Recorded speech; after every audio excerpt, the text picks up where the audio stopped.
हमारी टीम को सिर्फ तोड़ने का काम किया जा रहा है ताकि आप सबके नज़र में हमारी टीम, हमारे लोग निगेटिव हो जाएं।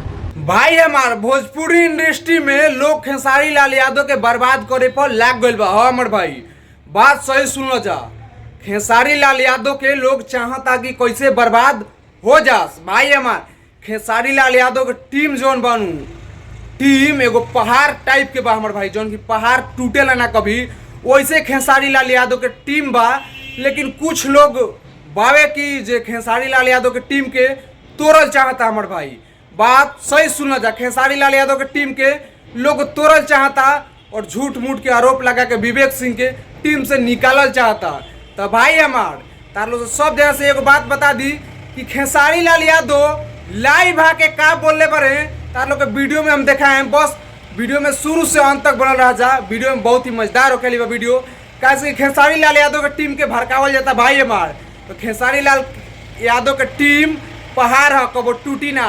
तो खेसारी लाल यादव का बोलल बड़े एक बार वीडियो देखा जाए भाई हमार। उसी तरह हमारे टीम के लोग भी प्यार करते हैं, सिर्फ हमारे टीम को बदनाम करने इसलिए ताकि दुनिया उस आदमी को कुछ ना बोले। हमारी टीम को सिर्फ तोड़ने का काम किया जा रहा है ताकि आप सबके नज़र में हमारी टीम, हमारे लोग निगेटिव हो जाएं। हमारी टीम आज हमारे लिए रातों दिन जगती है और कोई इंसान अपने ही रोजी इसलिए हमारी टीम को टारगेट कर रहा है, रीज़न कि उस पर दुनिया कुछ ना बोले। और मैं आप सबसे भी बोलता हूँ कि ठीक है, आप भी कुछ किसी को मत बोलिए।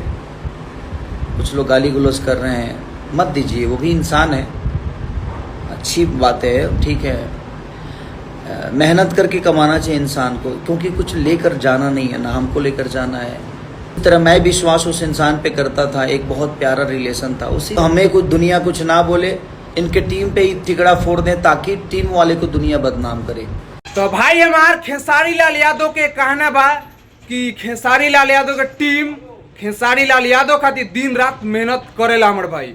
बात सही सुन जा, खेसारी लाल यादव के टीम खेसारी लाल यादव खातिर दिन रात मेहनत करता, फिर भी लोग चाहता कि खेसारी लाल यादव के टीम के कैसे भड़का दी कि इनका लोग के टीम बिखर जाए और खेसारी लाल बर्बाद हो जाए। हाँ हमर भाई साजिश सही चलता, लेकिन खेसारी लाल यादव के टीम इतना मजबूत बा, खेसारी लाल इतना मजबूत बढ़े कि थोड़ा सा भी प्रभाव खेसारी लाल यादव के ऊपर नहीं के पड़ता। भाई हमार खेसारी लाल के यादव के जितना भी टीम के बालो लोग सब जना ऐसे ही गठबंधन करके रहा लो, कैसे खेसारी लाल यादव एक ब्रांड चीज बने और ब्रांड रही है। तो भाई हमार कितनों लोग कोशिश करी कि टीम के तुरल, बाकी कबो ऐसा ना हो। तो भाई हमार बस वीडियो खत्म करें। अगर वीडियो पर नया चैनल सब्सक्राइब कर दिया और लाइक कमेंट कइल मत भूलिए हमर भाई।